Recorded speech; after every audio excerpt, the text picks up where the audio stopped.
अस्सलाम वालेकुम स्टूडेंट्स, उम्मीद करता हूँ आप सब लोग खैरियत से होंगे। आज हम फर्स्ट ईयर फिजिक्स से चैप्टर 9 कैपेसिटर्स के न्यूमेरिकल करने जा रहे हैं। तो चैप्टर नंबर 9 और चैप्टर का नाम है हमारे पास कैपेसिटर्स। तो न्यूमेरिकल नंबर 1 है हमारे पास, गिवन लिख लेते हैं। कह रहे हैं the capacitance of air filled parallel plate capacitor is 1.3 pico farad. यानी कि एक हमारे पास कैपेसिटर है जिसके बीच में एयर फिल्ड करी हुई है और एयर फिल्ड उसकी जो कैपेसिटेंस है हमारे पास वो है 1.3 माइक्रो फैराड। तो इसको हम लिख लेते हैं C is equal to 1.3 pico farad यानी PF, और पी को बराबर होता है हमारे पास एक्सपोनेंट -12 के, तो ये हो जाएगा फैराड। अब कह रहे हैं if the separation of the plate is double and wax is inserted between them the new capacitance is, new capacitance आ गई है उसको हम C प्राइम का नाम दे देते हैं और वो है हमारे पास 2.6 पिको फैराड, और इसको भी फैराड में कन्वर्ट कर लेंगे -12 फैराड। अब ये जो न्यू कैपेसिटेंस हमारे पास आई है उसका रीजन क्या है कि जो कैपेसिटर है उसका जो डिस्टेंस है वो डबल कर दिया है, और डबल इस तरह से करा है कि उसके बीच में एक डाई इलेक्ट्रिक प्लेस कर दिया है। तो उस डाई इलेक्ट्रिक की हमें वैल्यू बतानी है कि वो कितनी है।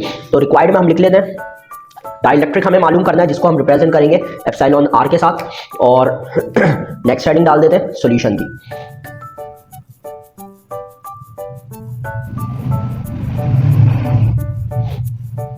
अच्छा जी, तो अब सॉल्यूशन के लिए सबसे पहले हम एयर फील्ड कैपेसिटर है उसका फॉर्मूला लिख लेते हैं। तो यहां पर हम हेडिंग डाल देते हैं कैपेसिटेंस विद एयर। तो एयर की जो कैपेसिटेंस का फॉर्मूला होता है वो हमारे पास क्या होता है, C is equal to A epsilon naught D, ये फॉर्मूला है। अब यहां पर हमारे पास जो वैल्यू गिवन है C की यानी कैपेसिटेंस विद एयर हमें ऑलरेडी दिया हुआ है, तो हम यहां पर इसकी वैल्यू पुट कर लेते हैं यानी 1.3 एक्सपोनेंट -12 फैराड।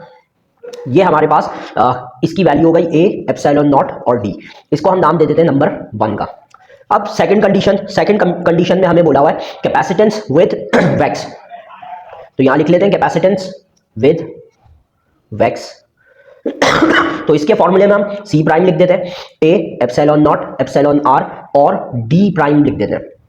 अब इस कंडीशन में इन्होंने बोला था ये जो डिस्टेंस है वो डबल है किसके, कैपेसिटेंस विद एयर के, तो और इसकी वैल्यू दी हुई है तो यहाँ 2.6 एक्सपोनेंट -12 लिख देते हैं, और A एप्सिलॉन नॉट ऐसे आ जाएगा, एप्सिलॉन R भी, और ये जो D प्राइम है इसकी जगह हम 2D लिख देते हैं। तो ये हमारे पास कंडीशन आ जाएगी। अब इसको हम सॉल्व कर देते हैं वैल्यू पुट करके। अब ये एप्सिलॉन और R मालूम करना है, तो इस 2 को हम यहाँ पर भेज के मल्टीप्लाई कर देते हैं, 2.6 एक्सपोनेंट -12 मल्टीप्लाई बाय 2, और यहाँ पर क्या रह जाएगा A एप्सिलॉन नॉट D और एप्सिलॉन R। अब ये जो A एप्सिलॉन नॉट और D है इक्वेशन 1 से इसकी वैल्यू हमारे पास ये बनी हुई है, तो इसकी जगह पर हम ये लिख लेते हैं, तो 2.6 एक्सपोनेंट -12 मल्टीप्लाई बाय 2, और इन तीनों की जगह पर आ जाएगा 1.3 एक्सपोनेंट -12 एप्सिलॉन R। इसको यहाँ भेजकर डिवाइड कर देते हैं 2.6 exponent -12 multiply by 2 divided by 1.3 exponent -12, और कैलकुलेटर से जब कैलकुलेट करोगे तो एप्सिलॉन R आपके पास आ जाएगा 2। तो ये आपके पास न्यूमेरिकल नंबर 1। अब न्यूमेरिकल नंबर 2 देखते हैं। अच्छा जी, तो न्यूमेरिकल नंबर 2 हमारे पास क्या है इस पर आ जाते हैं।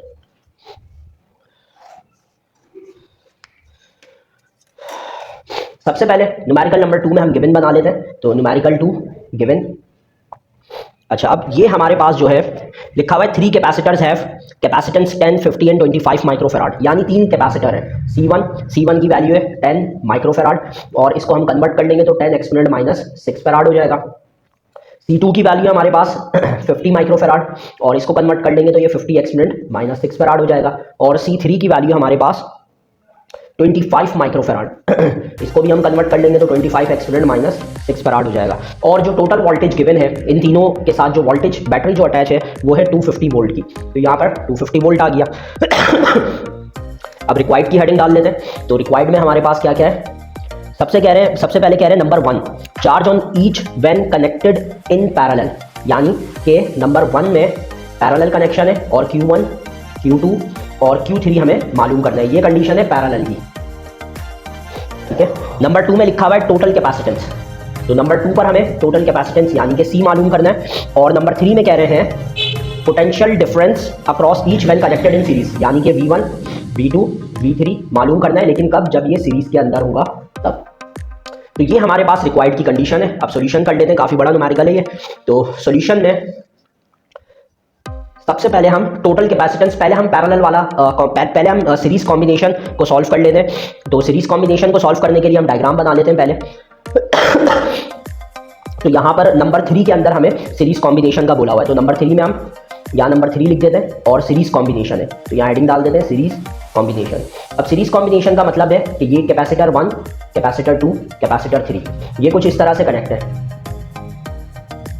ये डायग्राम बन गई, ये plus minus plus minus plus minus, ये सीरीज कैपेसिटर का कॉम्बिनेशन है। तो ये C1 है, C2 है और ये C3 है। अब सीरीज के अंदर आपने एक चीज़ नोटिस करनी है कि यहाँ से जो I जाता है उसके पास सिर्फ एक ही रास्ता होता है ट्रैवल करने के लिए, तो इसलिए I1, I2 और I3 वो सेम रहता है, लेकिन जो V वोल्टेज होता है वो इसके अंदर डिफरेंट होता है। तो हम यहाँ पर लिख भी सकते हैं कि I is same V is different. तो ये आपको सीरीज और पैरेलल कॉम्बिनेशन सॉल्व करने के लिए ये याद रखना पड़ेगा आपको। तो आप सॉल्व कर लेते हैं इसको। तो सबसे पहले सॉल्व करने के लिए हमें टोटल कैपेसिटेंस निकालनी पड़ेगी। तो इसकी टोटल कैपेसिटेंस का फॉर्मूला, सीरीज की टोटल कैपेसिटेंस का फॉर्मूला हमारे पास क्या होता है, 1/C 1/C1 plus 1/C2 plus 1/C3। ये टोटल कैपेसिटेंस का फॉर्मूला है, तो हम यहाँ पर वैल्यू रख लेते हैं। तो C1 है हमारे पास 10 माइक्रोफेराड, माइक्रो में ही वैल्यू रख लेते हैं, और 2 है हमारे पास 50 और ये हमारे पास 25। तो जब आप इनको कैलकुलेटर से सॉल्व करोगे सबको, तो कैलकुलेटर से सॉल्व कर हमारे पास आ जाएगा 8/25 और फिर इसको रेसिप्रोकल कर दो तो ये 25/8 हो जाएगा, और इनको जब हम डिवाइड करेंगे तो हमारे पास आंसर आ जाएगा 6.25 माइक्रोफेराड। ये हमारे पास कैपेसिटेंस आ गई सीरीज की टोटल कैपेसिटेंस। अब इस टोटल कैपेसिटेंस की मदद से मैं टोटल चार्ज मालूम कर लूंगा कि कितना है, Q1, Q2, Q3, क्योंकि वो सेम है, चार्ज या करंट जो होता है वो सेम रहता है सीरीज के अंदर, तो जितना चार्ज हमारे पास टोटल होगा वही सबके पास होगा। तो इस वजह से हम यहाँ पर फॉर्मूला लगा लेंगे टोटल चार्ज के लिए, Q is equal to CV की हेडिंग डालकर फॉर्मूला लिखकर। तो Q आ जाएगा हमारे पास, C की जगह पर हम लिख लेते हैं 6.25 और इसकी कन्वर्टेड वैल्यू लिखेंगे एक्सपोनेंट -6, और वोल्टेज हमारे पास 250। तो ये हमारे पास कितना आ जाएगा, मल्टीप्लाई करके देख लेते हैं। तो ये आ रहा है हमारे पास 6.25 मल्टीप्लाई बाय अच्छा जी, तो इसको मल्टीप्लाई कर लेते हैं 6.25 एक्सपोनेंट -6 मल्टीप्लाई बाय 250। तो यार है हमारे पास 1.56 एक्सपोनेंट -3। तो यहाँ लिख लेते हैं 1.56 एक्सपोनेंट -3, और -3 को हम कन्वर्ट कर सकते हैं मिली के अंदर। तो ये हमारे पास टोटल चार्ज आ गया कैपेसिटर का। अब हमें क्या करना है, वोल्टेज निकालना है 1 बाय 1 के C1 के पास कितना वोल्टेज है। तो उसके लिए हम क्या करेंगे, यही फॉर्मूला यूज करेंगे, Q is equal to CV, लेकिन यहाँ C1 और V1 लिख देंगे, क्योंकि चार्ज जो है वो सबका सेम है, तो इसलिए Q1 लिखने की जरूरत नहीं है। अब Q1 की जगह पर ये वैल्यू लिख लेते हैं 1.56 एक्सपोनेंट -3, और C1 की वैल्यू हमारे पास है 10 एक्सपोनेंट -6 और V1 आ जाएगा। तो इसको हम यहाँ पर डिवाइड कर देते हैं, 1.56 exponent -3 divided by 10 exponent -6 is equal to V1। तो इन दोनों को जब हम डिवाइड करेंगे तो हमारे पास V1 कितना आ जाएगा, V1 आ जाएगा 150। ये हमारे पास वैल्यू है, तो इसको हम डायरेक्ट डिवाइडेड बाय 10 एक्सपोनेंट -6 कर देते हैं। तो यार 156.25 वोल्ट। तो ये हमारे पास V1 आ गया। अब V2 निकाल लेते हैं। V2 भी हमारे पास यही सेम फॉर्मूले से निकलेगा, तो हम यहाँ पर लिख लेते हैं Q is equal to C2 V2। तो Q हमारे पास वही सेम आएगा 1.56 एक्सपोनेंट -3, C2 की वैल्यू हमारे पास 50 एक्सपोनेंट -6 और V2। तो इसको यहाँ पर डिवाइड कर लेंगे, 1.56 exponent -3 divided by 50 exponent -6 is equal to V2। तो इनको जब हम डिवाइड करेंगे तो V2 हमारे पास आ जाएगा 51.25 वोल्ट। ये हमारे पास वोल्टेज 2 आ गया।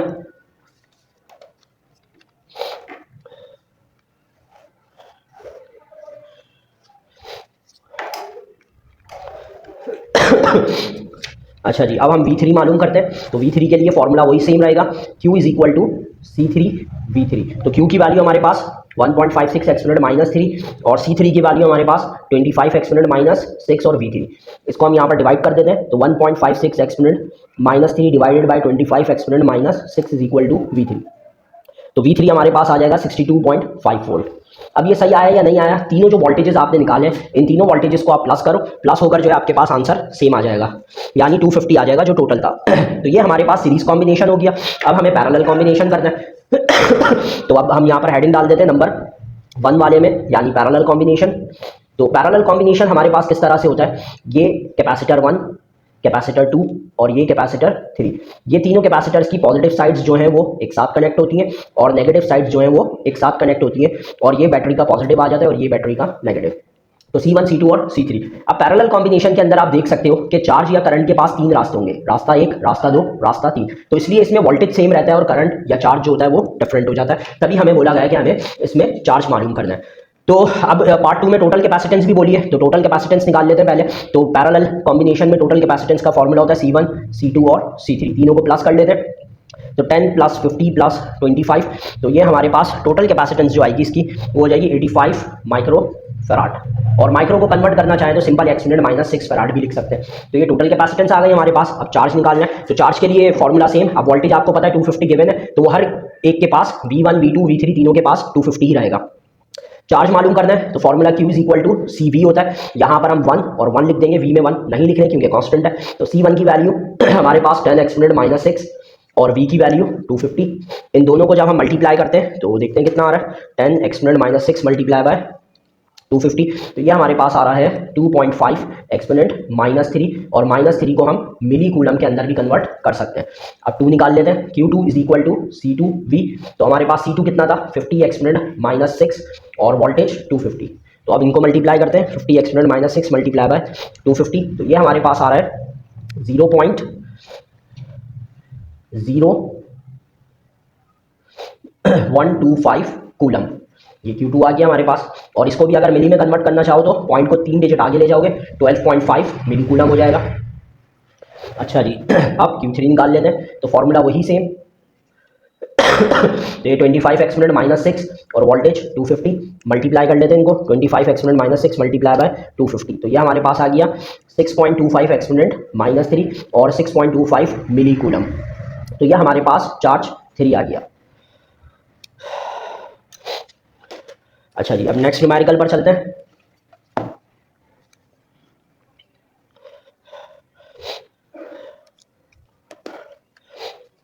तो हेडिंग डाल लेते हैं सबसे पहले, न्यूमेरिकल नंबर 3 गिवन। तो अब इस न्यूमेरिकल में क्या क्या गिवन है, सबसे पहले तो बोला हुआ है 3 capacitors are connected through a potential difference of 100 volt. 3 capacitor से किस तरह से कनेक्ट है डायग्राम के अंदर दिखा रहे हैं, और इनका वोल्टेज हमें दिया हुआ है 100 वोल्ट। और डायग्राम के मुताबिक हमारे पास जो C1 है वो 2 माइक्रो फैराड है, और कन्वर्ट करेंगे तो 2 (-6) हो जाएगा। और C2 जो है वो 3 माइक्रो फैराड है, और ये हो जाएगा 3 (-6) फैराड। और C3 जो है हमारे पास 5 माइक्रो फैराड है, और ये हो जाएगा 5 (-6) फैराड। अब इसमें जो डायग्राम आपको बनाकर दी हुई है ना, कुछ इस तरह से बनाई हुई है। कैपेसिटर हमारे पास 2 है और ये कैपेसिटर 3। ये दोनों कैपेसिटर्स इस तरह से पैरेलल कनेक्ट है, ये C2 है और ये C3 है। अब इनके साथ एक कैपेसिटर 1 वो यहाँ कनेक्ट है सीरीज के अंदर, और इनको अटैच करा हुआ है 100 वोल्ट बैटरी के साथ, C1 C2 और C3। अच्छा जी, अब मालूम क्या करना है, रिक्वायर्ड बोला हुआ find the charges and potential difference, यानी हर कैपेसिटर का charge Q1 Q2 Q3 V1 V2 V3 ये हमें मालूम करना है। तो इसके लिए हमें सबसे पहले क्या करना पड़ेगा, रिक्वायर्ड की हेडिंग डाल देते हैं और यहाँ पर लिख लेते हैं Q1 Q2 Q3 मालूम करना है, और V1 V2 और V3 मालूम करना है, और सोल्यूशन। अच्छा जी, अब हम क्या करेंगे, सबसे पहले ये सर्किट को सॉल्व करना है। तो इस सर्किट को सॉल्व करने के लिए C2 और C3 को पहले सॉल्व करना पड़ेगा। C2 और C3 जो है वो पैरेलल है, तो इन दोनों की टोटल कैपेसिटेंस निकाल लेंगे। तो हम यहाँ लिख लेते हैं C2 and C3 are in parallel. तो जब ये पैरेलल है तो यहाँ पर पैरेलल का फॉर्मूला लगेगा, यानी इसको मैं इस तरह लिख लेता हूँ C' + C2 + C3। तो ये दोनों प्लस हो जाएंगे हमारे पास, 5 + 3 तो 8 माइक्रो फैराड आ जाएगा। यानी कि ये जो दोनों कैपेसिटर थे, ये दोनों, इन दोनों को हमने प्लस करा तो ये एक कैपेसिटर बन गया। उस एक कैपेसिटर को C' का नाम दिया। अब ये जो एक कैपेसिटर बना है, ये C1 जो है ये अपनी जगह, इन दोनों की जगह ये आ गया। तो अब ये दोनों किसके अंदर हो चुके हैं, सीरीज के अंदर आ चुके हैं। तो अब इन दोनों को सॉल्व करना पड़ेगा हमें यहाँ लिखना पड़ेगा C1 and C' are in series. तो इनको सॉल्व करने के लिए सीरीज का फॉर्मूला लगाएंगे, तो वो हो जाएगा 1/C 1/C1 + 1/C'। तो वैल्यू पुट कर लेते हैं। C1 की वैल्यू हमारे पास 2 और 1/8, तो ये मैं डायरेक्ट लिख देता हूँ। हमारे पास जो C आएगा वो आ जाएगा 1.6 माइक्रो फैराड। तो ये टोटल कैपेसिटेंस मैंने निकाल ली इस पूरे सर्किट की। अब इस टोटल कैपेसिटेंस की मदद से मैं टोटल चार्ज निकाल लेता हूँ। तो चार्ज का फॉर्मूला Q = CV होता है। V हमें पता है कितना है, V है हमारे पास 100 वोल्ट, तो 1.6 मल्टीप्लाई बाय 100, तो ये 1600 माइक्रो कूलम हो जाएगा। और माइक्रो कूलम को अगर हमें कन्वर्ट करना पड़ा तो 1.6 (-4 कूलम। ये हमारे पास टोटल चार्ज वैल्यू आ गई। अब इस टोटल चार्ज वैल्यू को मुझे अप्लाई करना है अपने इस सर्किट के ऊपर। अब ये जो टोटल चार्ज हमारे पास आया ये इन दोनों का ही होगा। क्यों इन दोनों का होगा? क्योंकि दोनों सीरीज के अंदर है और सीरीज में चार्ज सेम रहता है, लेकिन पोटेंशियल डिफरेंस जो होता है वो अलग होता है। तो मुझे ये पता है कि C1 का जो हमारे पास चार्ज है वो ये है, लेकिन V1 मुझे नहीं पता क्योंकि ये सीरीज के अंदर है और सीरीज में वोल्टेज अननोन डिफरेंट होता है दोनों के अंदर। लेकिन C प्राइम का मुझे चार्ज पता है वो यही होगा, लेकिन इसका भी वोल्टेज नहीं पता। तो सबसे पहले हम यहां पर इसको कुछ इस तरह से लिख लेते हैं।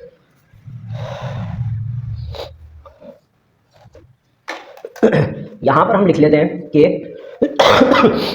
Q1 Q prime is equal to 1.6 exponent minus 4 coulomb. लेकिन हमें V1 और V प्राइम नहीं पता, तो पहले हम यहां पर V1 निकाल लेते हैं। सेम फॉर्मूला Q1 C1 और V1। तो Q1 की वैल्यू हमारे पास ये हो जाएगी और C1 की वैल्यू हमारे पास 2 एक्सपोनेंट माइनस 6 और V1। तो इसको यहां पर डिवाइड कर लेते हैं। तो जब इन दोनों को डिवाइड करेंगे हम तो V1 हमारे पास कितना आ जाएगा? तो 1.6 exponent minus 4 divided by 2 exponent minus 6। तो वोल्टेज आ रहा है हमारे पास 80।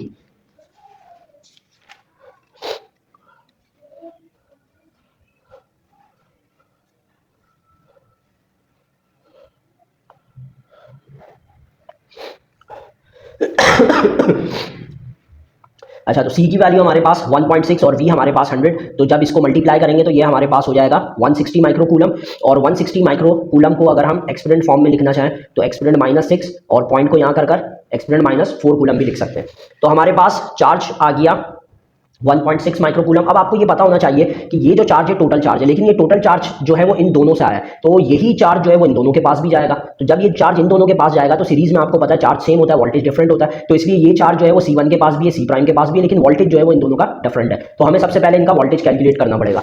तो वोल्टेज कैलकुलेट करने के लिए हम यहां पर ये वैल्यू रख लेते हैं।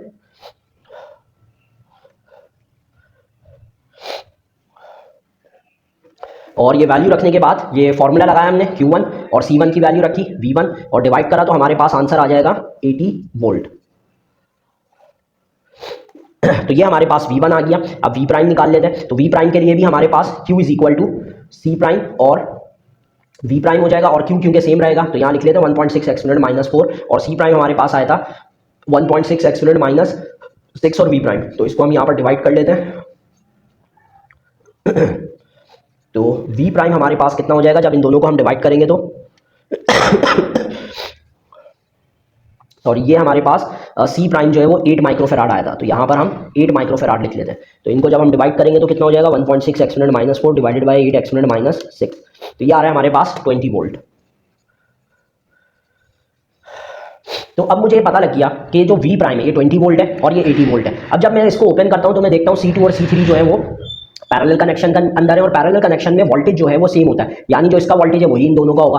तो इसका मतलब ये हुआ कि V2 और V3 भी जो है हमारे पास वो 20 वोल्ट ही होंगे क्योंकि पैरेलल में वोल्टेज सेम है। बट इन दोनों के पास चार्ज डिफरेंट होगा। जो इसके पास हमारे पास था C प्राइम के पास जो चार्ज था यानी 1.6 एक्सपोनेंट माइनस 4 वो इन दोनों के पास नहीं होगा। तो हमें Q2 और Q3 निकालना पड़ेगा। तो Q2 C2 और V2 लिख लेते हैं। तो हमारे पास C2 की वैल्यू जो थी वो थी 5 एक्सपोनेंट सॉरी C2 की वैल्यू थी हमारे पास 3 एक्सपोनेंट माइनस 6 और V2 हमारे पास 20। तो जब हम इन दोनों को मल्टीप्लाई करते हैं तो हमारे पास हो जाएगा ये 23 60 एक्सपोनेंट माइनस 6 कूलम और इसको हम 60 माइक्रो कूलम भी लिख सकते हैं।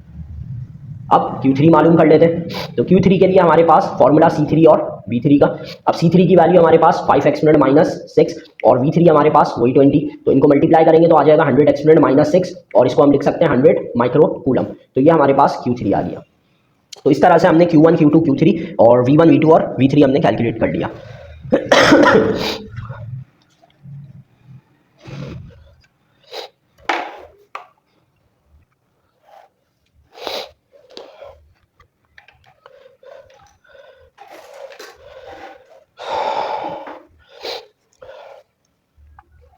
अच्छा जी, नेक्स्ट न्यूमेरिकल है हमारे पास न्यूमेरिकल नंबर 4 और गिवन लिख लेते हैं।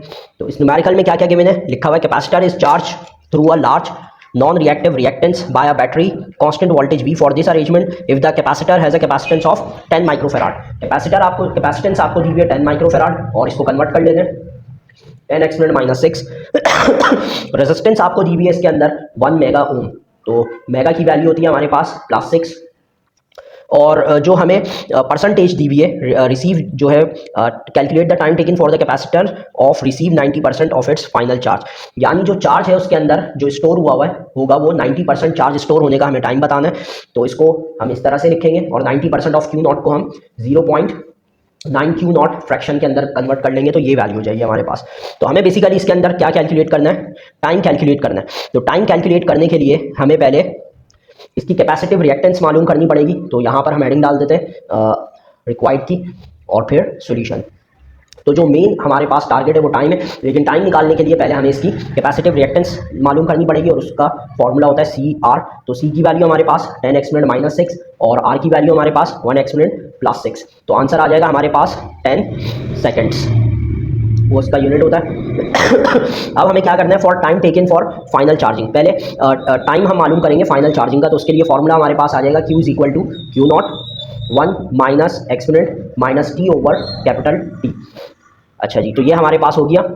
अब इसमें वैल्यू पुट कर लेते हैं सिंपल सा। तो हमारे पास इस क्यू की जगह हमारे पास आ जाएगा 0.9 क्यू नॉट, ये Q not as it is आ गया 1 माइनस टी, और ये माइनस टी जो है हमें कैलकुलेट करना है, तो ये ऐसे ही लिख लेते हैं। और नीचे वाला टी जो है वो हमारे पास 10, क्यू नॉट से क्यू नॉट कैंसिल हो जाएगा हमारे पास, और ये 1 जो है वो 0.9 minus 1 minus E minus T over 10। तो इनको हम माइनस करेंगे, ये आ जाएगा हमारे पास माइनस 0.1 और माइनस से माइनस कैंसिल हो जाएगा हमारे पास। और दोनों साइड पर इसको सॉल्व करने के लिए हम ln ले लेंगे, यहाँ लिख लेते हैं ln 0.1 और इधर भी log e minus T over 10। तो log ऑफ 0.1 हम कैलकुलेट करेंगे, या पहले हम इसको इस हिस्से को सॉल्व कर लेते हैं। तो ये वाला हिस्सा पावर है, तो पावर आपको पता है log के फॉर्मूले के हिसाब से शुरू में आ जाती है, और ये हो जाएगा e की पावर ये पावर पहले आ गई तो यहाँ पर हमारे पास 1 बचेगा, और ये हो जाएगा ln 0.1। अच्छा जी,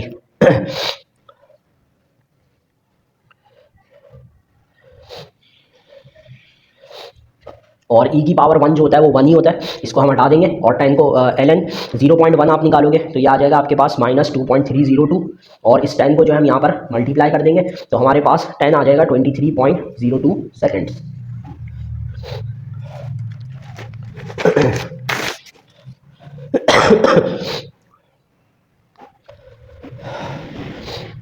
अच्छा जी, न्यूमेरिकल नंबर 5 है हमारे पास। न्यूमेरिकल 5 का गिवन लिख लेते हैं। कह रहे हैं what capacitance is required to store energy of 10 kilowatt per hour. Energy दी हुई है, एनर्जी को यहाँ पर यू से लिखते हैं और वो है 10 किलोवाट आवर। तो इसको हम जूल में कन्वर्ट कर लेंगे। कैसे, 10 को हम मल्टीप्लाई करेंगे 1000 से और मल्टीप्लाई करेंगे 3600 से, तो ये हो जाएगा 3.6 एक्सपोनेंट 7 जूल। ये हमारे पास ये आ गई, और वोल्टेज हमें गिवन है इसके अंदर 1000 वोल्ट, और हमें कैपेसिटेंस निकालना है कि इस एनर्जी पर उस कैपेसिटर की जो वैल्यू है वो कितनी होगी। तो सिंपल सा न्यूमेरिकल है हमारे पास। सॉल्यूशन फॉर्मूला लिख लेते हैं। फॉर्मूला हमारे पास होता है E is equal to half C V square. तो हमारे पास सी हमें कैलकुलेट करना है, तो इसको फॉर्मूले को अरेंज कर लेते हैं। 2 को हम यहाँ भेज देते हैं ई के पास, और वी स्क्वायर डिवाइड कर देते हैं, सी यहाँ रह जाएगा, और वैल्यू पुट कर लेते हैं 2 मल्टीप्लाई बाय 3.6 एक्सपोनेंट 7 और वी स्क्वायर की जगह 1000 का स्क्वायर। तो ऊपर वाली वैल्यू को हम मल्टीप्लाई कर कर नीचे वाली वैल्यू से डिवाइड करेंगे तो हमारे पास आंसर आ जाएगा 72 फैराड।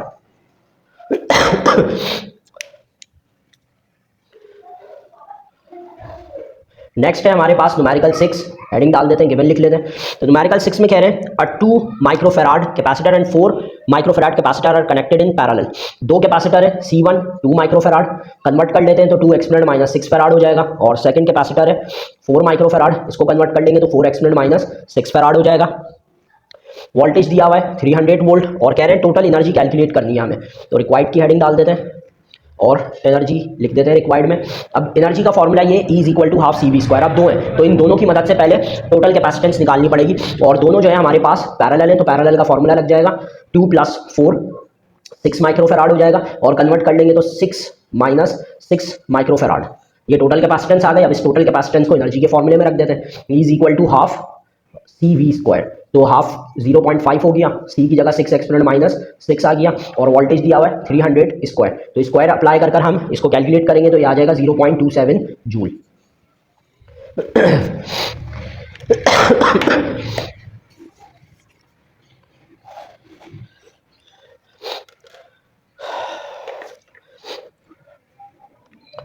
लास्ट न्यूमेरिकल नंबर 7 है, गिवन लिख देते हैं पहले। तो 7 में क्या कह रहे हैं, 12 वोल्ट बैटरी, वोल्टेज गिवन है 12 volt, to a capacitor resulting in 54 microfarad microcoulomb of charge. तो क्यू हमें दिया हुआ है 54 माइक्रोकूलम, कन्वर्ट कर लेते हैं, -6 कूलम हो जाएगा। और कह रहे हैं how much energy stored in the capacitor. तो रिक्वायर्ड है हमारे पास एनर्जी मालूम करनी है कि कैपेसिटर के अंदर कितनी स्टोर होगी। तो एनर्जी का फॉर्मूला होता है हाफ सी वी स्क्वायर। तो सी हमारे पास यहाँ पर मौजूद नहीं है, तो यहाँ पर पहले एनर्जी का फॉर्मूला लिख लेते हैं। तो एनर्जी का फॉर्मूला हमारे पास क्या होता है, E is equal to half C V square. तो अब यहाँ पर जो हमारे पास सी होता है वो किसके बराबर होता है, देखो फॉर्मूला होता है हमारे पास Q is equal to C V. तो V को हम यहाँ भेज देंगे, तो हम इस सी की जगह पर क्या लिख सकते हैं, Q अपॉन V लिख सकते हैं। तो एक V से एक V कट जाएगा हमारे पास, 1/2 को 0.5 कर देते हैं, और Q की जगह पर 54 एक्सपोनेंट -6 और V की जगह पर 12। तो इन तीनों को मल्टीप्लाई कर लेंगे तो आंसर आ जाएगा 3.24 एक्सपोनेंट -4 जूल। तो ये चैप्टर नंबर 9 कैपेसिटर्स के न्यूमेरिकल्स कंप्लीट हो गए। बहुत जल्द नई वीडियो में मिलते हैं, अपना ख्याल रखिएगा, अल्लाह हाफिज़।